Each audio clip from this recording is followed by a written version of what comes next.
Well, Tricia, thank you so much for joining us today on the Vanderbloemen Leadership Podcast. I am joined today by Tricia Sciortino. So Tricia, thank you so much for being with us. Hey, Holly, it's great to be here. Happy to talk to you today. This is going to be a great conversation. I'm looking forward to it. Well, I am so excited because we were just talking before we started recording this conversation that we are now in probably about week 2. For most people, we're in week 2 of the COVID-19 crisis, where many folks have started working from home for the first time. But you have been working from home for 10 years? Yes, 10 years. Absolutely. It's incredible because you are now the CEO of Belay, and I'm going to turn it over to you to share your story because it's amazing. But you've been with the company for 10 years, and you guys are a virtual staffing company. So not only do you work from home, but all of your almost 100 employees work from home and 1,000 contractors. So I would love for you to just set the table with us today and share your story and what your life looks like as the CEO of Belay before we jump into the practical how to delegate and lead teams remotely. Yes, absolutely. Thank you. So yeah, you've got it right. I've been doing this for 10 years. And it was a divine intervention that I wound up working for Belay and being able to work remote. Really, I was like a lot of people out there, 10, 12 years ago. I was working in retail, leadership and management. I was doing the grind, commuting in traffic, all the things that a lot of us out there do. And I just kind of had an epiphany one day. I had my first daughter. She was 1 year old. And I decided that this lifestyle was not what I wanted. And I believe in owning your journey. I believe, you can create the life that you want. And at that point, 12 years ago, I decided this wasn't going to work for me. This wasn't what I wanted to do. So I decided to leave retail management and really go out on a limb and go out on a lot of faith. I wasn't sure what I was going to do. And I wound up stepping into a temp role. And I wound up meeting Brian Miles. He was looking for a temporary virtual assistant to cover maternity leave for 3 months. I've never been an assistant in my life. I had never supported anybody in that fashion. And I said, this is a great 3-month gig just to get me out of the house and try something new. Well, and that be the beginning of the story, right? So Yes. Met Brian Miles, served him as an assistant for many years at a former organization that we worked together at before Belay was even born. So we worked together virtually. He's in Georgia, I'm in Charlotte, North Carolina. We did that for many, many years. And then he came in one day and had the great idea he was going to start an organization that was 100% remote because he knew leaders, pastors, and organizations needed support, part-time fractional support, and that he believed, because we were able to do it, that you did not have to be in the same room as each other, that you could do it remote. He actually had a few friends that he had worked with at the time who were needing great help, but they couldn't find them in their local community. So from all that was birthed Belay. And we've been doing it for 10 years. So we started actually serving the church with part-time executive assistants, 10 hours a week. And it has grown into, 10 years later, we are proud and honored to serve bookkeeping and virtual assistant services 100% remote to all kinds of organizations and all kinds of industries, and really have believed in the concept of remote work. We've worked really hard to figure out how to make this concept be really successful. Mm-hmm. It does create for some unique challenges, but we love what we get to do, and we have served so many individuals in the process. So that's kind of my story, finding my new opportunity at Belay, meeting Brian Miles, and then spending the next 10 years really working on how do we lead the remote industry and serve people out there with how to do this remote work thing and do it well. And what I love about it is for the last 10 years, you've been trying to convince people that this is possible. Yes. And there's a lot of naysayers. And there's also a lot of jealous people out there as well. So Yes, absolutely. And some people who are probably naysayers and jealous at the same time. Yes. Well, they're jealous. That's why they're naysayers, right? Like, Yes, that is so true. And now here we are in COVID-19, and everyone is scrambling to figure this out. But I want to address more than, because this will, this might air after COVID-19.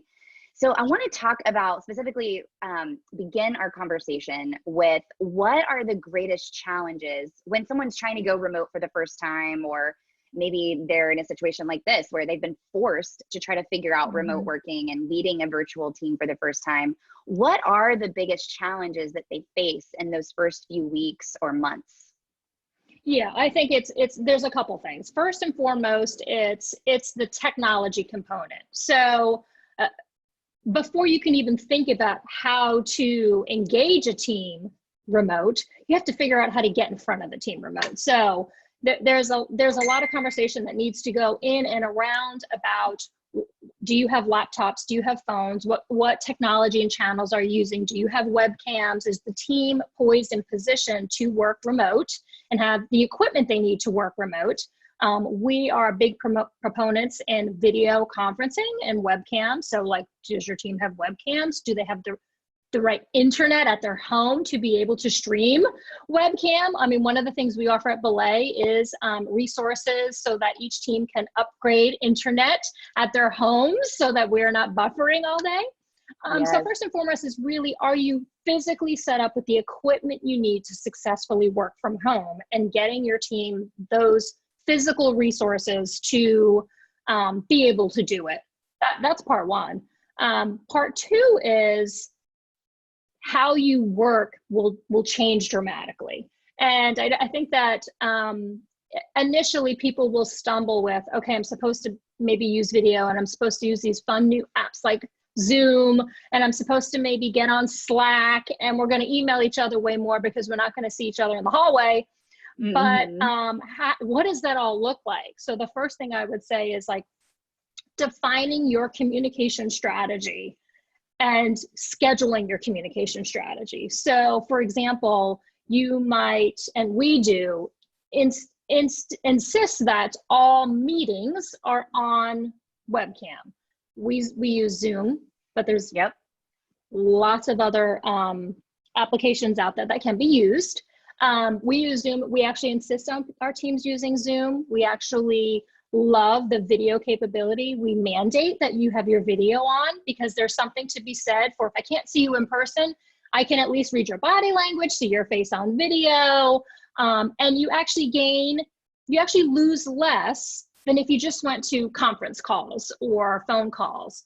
Way in the beginning, years ago at Belay, when we first started, we did a lot of conference calls, and we figured out from trial and error that video was the way to go. Seeing somebody's face actually helped us fill one little gap that we were missing from seeing our team. So that was a big one for us also. I love that.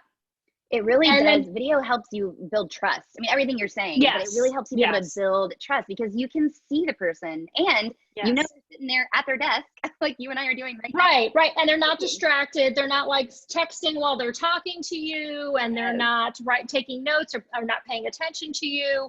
You know, you have somebody's undivided attention when they're on video, and it's as if you're in person. So we would actually say, Zoom more than you think you need to. Like if you're going, your company says starting tomorrow, you're going to go work from home. I mean, you need to get yourself set up. And, for us, any direct report or team that you would need to talk to in a given week, schedule a recurring Zoom meeting. I have a recurring Zoom meeting with every single direct report of mine weekly. And then we have team scheduled weekly Zoom meetings as well. And the length of those depends on how much time you would have spent together in an office. If your marketing team meets for 2 hours every week, then you continue to do that. You do it on Zoom. So, I would replicate as much as you can and create order and schedule and keep all those times locked in. Otherwise, you will actually start to really witness communication breakdowns and silos. And it's very easy for people to feel like they're siloed when they're working from home. So as leaders, you have to go above and beyond to bring them into the fold so they feel like they're part of something and they're not just sitting at home and nobody sees or knows what they're doing. So video conferencing is a great way to keep connection and healthy relationships amongst team members also. That's so good. So the key takeaways there, number one, in order to work remotely effectively, you got to have your technology. And I know we'll include as a part of this, I know you guys have an amazing resource to help organizations get set up on figuring out what technology they need. So we'll share that with everybody. And then I love that you've got to define and then schedule, because you can create a policy all day, but if you're not executing that policy, then it's pointless. So define and then schedule your communication strategy using video as much as possible. Tricia, one of the things that I wanted to talk to you about specifically was one thing I'm noticing, even in our own team at Vanderbloemen, which you know, our founders, Brian Miles and William Vanderbloemen, have literally done webinars before on going back and forth about what's better, in-person or virtual culture or remote working. And I think that they've probably had some fun text messages and conversations about that now, where Brian's probably like, see, now you're forced. Told you so. Yeah. But one thing that I think is really interesting, and I'm emailing clients, is the difference in the generations and how they approach remote working. So one thing I've noticed, you know, our staff is split, I don't know the exact number, but probably about 50-50 or so. And that's probably how a lot of our clients, whether it's a church or a nonprofit or a Christian school, you know, they've got their baby boomers, their Gen Xers, and their millennials. And actually Gen Z too. We've got several Gen Z on our staff. And what I'm noticing is for Gen Z and millennials, it feels very natural. Like we're like, yeah, of course, Slack, or like, I mean, yeah, I Instagram video message my friends all the time. Like video is very natural. They're even, you can tell with their setups, like their Zoom backgrounds, it's a very natural thing for them. Whereas I've noticed for those that are on the maybe more the older side of Gen X or baby boomers, that video component can feel a little bit uncomfortable. So can you just talk to me and what you're noticing is, because you've got a bird's eye view of the landscape of work and small business and all different types of organizations. Do you feel like the generation gap plays into an organization's ability to effectively work remotely, or is it more of a mindset? What are your thoughts on that? Yeah, I mean, I think it's a little bit of both. And we absolutely see what you're talking about. So I'm on the older side of the spectrum. So I consider myself, since I've been doing this for 10 years, an early adopter with all things video and technology for my age group. But we do see, even from our client base, the older clients are more resistant to want to show up on a video or find it unnatural or weird. You know, they grew up in a different time and era where the technology didn't exist. Life was very different for their childhood than it is for the millennials. They grew up with technology. I mean, my children, I mean, they live and breathe technology. So it's so much easier for them to assimilate. But for an organization, when we knew this is what we were going to do, and we wanted to hire people of all age groups and all generations, and we are not going to discriminate. We want all people involved and connected and running Belay, and same thing from our client base. We just are very clear that it's actually an expectation for our organization. So right out the gate, you know, anybody who comes to work here or works with us knows this is remote. We use video. We will teach you etiquette. We will give you best tips and practices. But at the end of the day, the expectation is that you learn the tool, you know how to use the tool, and you gain comfort with it, because this is actually how we have agreed we're going to work. And so I think when you just set clear expectations as a owner or a leader or a pastor or whatever that looks like, and you just say, this is just how we're going to do what we do, your team will follow. I mean, if they want to continue to be part of what you're doing, they will figure it out. Now, they may be uncomfortable and you may have to talk to them about their setup, and you may need to give them a little more education on how to use a tool. They may be, they might take longer to adapt or be comfortable. But what we have found is at the end of the day, they do. They adapt. I mean, we have many clients and team members who are my age and older who are using video as much as I do, and as much as the millennials on our team do, because it's just part of our culture. it's just built in and weaved into the fabric of how we do life and how we do business. And that's it. It's an expectation, and it's learned. Like any skill, you can actually learn to be really great at being on video. That's awesome. And I would encourage too, on the flip side of that, for folks that feel uncomfortable with the remote working environment, because if you're not used to it, it might feel like, if I can't see you, then you must not be working. And I think that give your younger folks a chance to prove themselves by incorporating video, because like we just said earlier, it builds trust. You know, if the boss can video in and Slack call you or schedule a Zoom call and they can see you at your desk working, I think it's a really amazing opportunity to build trust and see, this actually might work. But what you said, it all goes back to communication and expectation setting, and that's critical. So you guys have, oh, sorry, go ahead.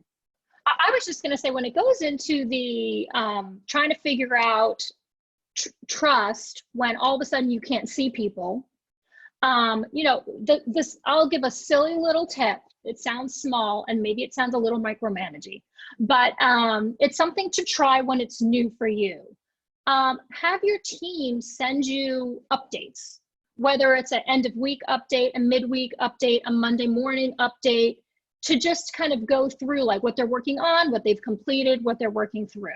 And you will find we do that top of the week. And for some roles, depending on the role, we do it end of the week. So every Monday, our team is kind of sharing what are their big three for the week. What are the things they're working on? What do they need help with? What kind of what's on their plate? And then some of our departments or people also at the end of the week then circle back and, okay, this has been accomplished, this is done. And just those simple things that can just take a minute, it doesn't have to be fancy, start to build layers of trust. You can actually start seeing without seeing what's being accomplished and what's done. And then you'll find that over time, you actually need less of those updates because you've actually gained trust in the process, in the system, in the people. And you'll find like you don't need the updates like you used to, because you actually just begin to know it's happening. That is such a great tip, weekly updates.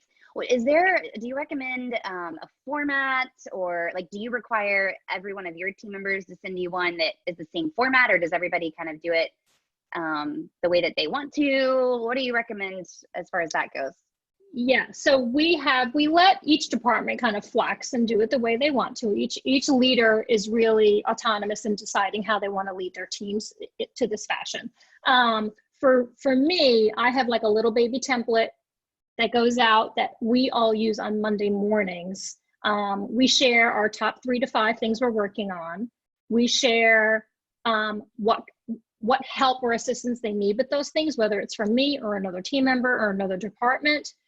And we also share professional and personal things that are being worked on, professional and personal improvements, right? Like, is there a book you're reading? Are you trying to exercise more? We kind of share something that's a little less work related with each other. Awesome. And then last but not least, the 4th thing we put on ours is we just call it an FYI section, but this is where we kind of talk about like, is there something going on with you this week or that this team should know about? Is there something you want us to pray about for you? Do you have a prayer request? Do you have a sick kid you need to tend to, so you might be less available today? Do you have a doctor's appointment on Wednesday, so you're going to be unavailable for 2 hours in the morning? So we kind of have like a miscellaneous section at the bottom where this is the opportunity to just kind of let your team or your boss know anything about you they might need to know for the week. We actually love this section. We find it really helpful. And since we're virtual, it's those little opportunities to add personal touches that really help create good, healthy culture and make it feel like, right, there's camaraderie in an office. That is our water cooler talk right there. Yes. It's just sharing those personal tidbits to go, oh, or it could be things like, my daughter just passed her road test and got her license, or, we just share a little bit of personal, and that's what keeps everybody feeling like they're part of something, part of a real team. And you can actually still find places where your team can input personal things so you don't feel like you're disconnected.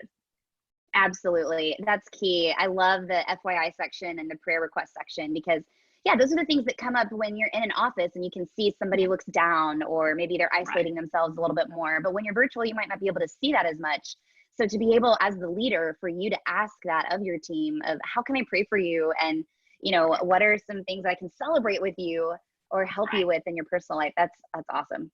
So I want to talk about this topic of delegation. This is something that you are known for personally, Tricia. I have heard from so many people at Belay that you, I mean, because you've also been doing this for 10 years, that delegation is something that you're passionate about and that you lead well in. And I know Belay has this awesome tool called a Delegation Matrix. So I want to first talk about, what is delegation to you? How do you define true and effective delegation? Yeah, for me, I define it as taking the lid off my own leadership by letting others do the things that I don't need to be doing.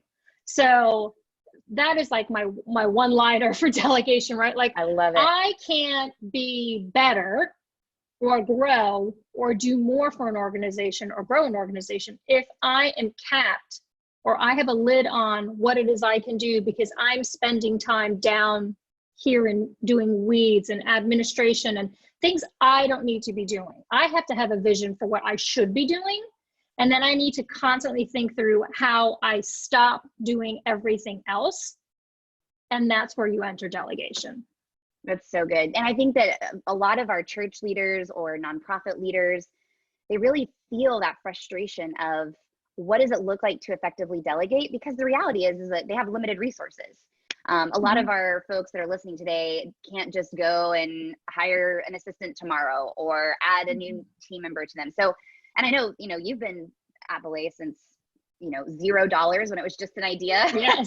All the way to where you guys are now, which is one of the fastest growing, you guys have been rated one of the fastest growing companies in the country. So talk to me a little bit about, for those leaders that are listening that say, yeah, delegation sounds great, but I'm the only full-time pastor at our church, or I am the executive director of the nonprofit and I only have a part-time team member. How can you delegate when you feel like your team is limited? Yeah, well, I think you have to, first and foremost, get to the mind space where you know you've made right with yourself that you can't continue to do all the things you're doing. I think once you've mentally made the decision that I can't keep doing all the things I'm going to do, you might look at your very small budget different, and you might look at delegation different. So way in the beginning, before Belay made any money, you know, Brian decided, like, I can't make this a business. I can't make this a successful church. I can't take it from nothing to anything if I'm trying to do this all alone. So he was very intentional about, before we even had money, bringing me on as his assistant, 5 hours a week. I mean, you can find, it doesn't have to be a full-time staff member. You can find fractional support. You can find volunteers. Yes. You can find a friend or a neighbor or a kid or an aunt or like find your people. If you can't afford to pay people, look for volunteers. If you need to pay somebody, then do it fractionally. We still do that as Belay. There are some things that we outsource today because we don't have enough hours for it to be a position or a job for somebody to work here yet. So we use contractors and vendors for a lot of things we do. We believe in it. You know, not only do we sell it, we practice what we preach, right? So anyway, so I guess I would say, whatever your resources are, lean in, leverage, and find them, and tap into them, even if it is fractional, outsourced, or volunteer-based, and at least start somewhere. It can be very, very small. That's great. And what is the delegation matrix? Because I'm sure there's a lot of people that are listening to go, I want to delegate, I want to be better at it, but I don't even know where to begin. Yeah, so the delegation matrix that we have is basically an exercise that we can walk you through, where you ask yourself a bunch of questions. You're kind of listing out, what are all the things I do in a day? Everything from a small little email to a strategic budget planning session. Everything that you're doing in your day and your week, you really kind of list that all out. And then you go through this grid exercise where you start plotting all of these things. Are these the things I must be doing? Or are these things somebody else can actually do? So you go through this exercise and actually think through, what do I actually not need to be doing? Now, once you've gone through the exercise, you can clearly see the things that you should and could delegate. Now, you might not be able to delegate them all today, but over time and as you grow, maybe you can. Maybe you can only start with delegating a few of those things because you have very small amount of resources or limited resources or people who can serve you. But over time, as you grow and invest in delegating and in people, more of those things can come off your list. So at the end of the day, in some future scenario, you're really only working on those things in that box that say, these are the things only I can do. That's so good. And I would encourage everybody, we'll post where they can go and download that Awesome. Delegation Matrix as a part of that. Because regardless of where your organization is, how big or how small your team is, that's an exercise that we should all be doing. I feel like at least once a year is to go through and audit ourselves as a leader and say, am I truly doing what I can do? And Tricia, I'm sure you've heard this quote before, but I love it by Craig Groeschel, the pastor of Life Church. He says, if you delegate tasks, you will create doers. But if you delegate responsibility, you will create leaders. And I think your delegation matrix is a great way for leaders to think about leadership development. Because if I am a leader and doing things that other people can do, I am robbing them of their potential to develop as a leader. And yes, exactly, opportunities. So we're just so thankful for Belay for leading the way in helping leaders think through how they can develop leaders underneath them and free themselves up to do what only they can do so that they can really take that lid off of their organization.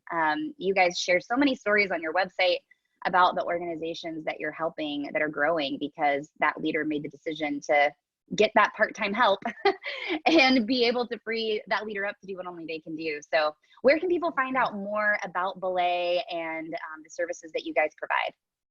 Yeah, so please find us at belaysolutions.com. We also are on Facebook and Instagram. We have tons of great resources if you're just getting started. On resources pages in both places with some great just tips and tricks on going into some detail that we spoke about today, just really help you dig in and take your first steps in not only just delegating, but how to work remote and virtually and how to find and source great roles for you and your organization. Absolutely. And one of the things I love about Belay is it's not just administrative assistance, but it's you guys have bookkeeping, which I'm sure if you're a leader listening to this right now and bookkeeping is something that drains your energy, I know it does. Nobody should be doing bookkeeping besides bookkeepers. Yes. Exactly.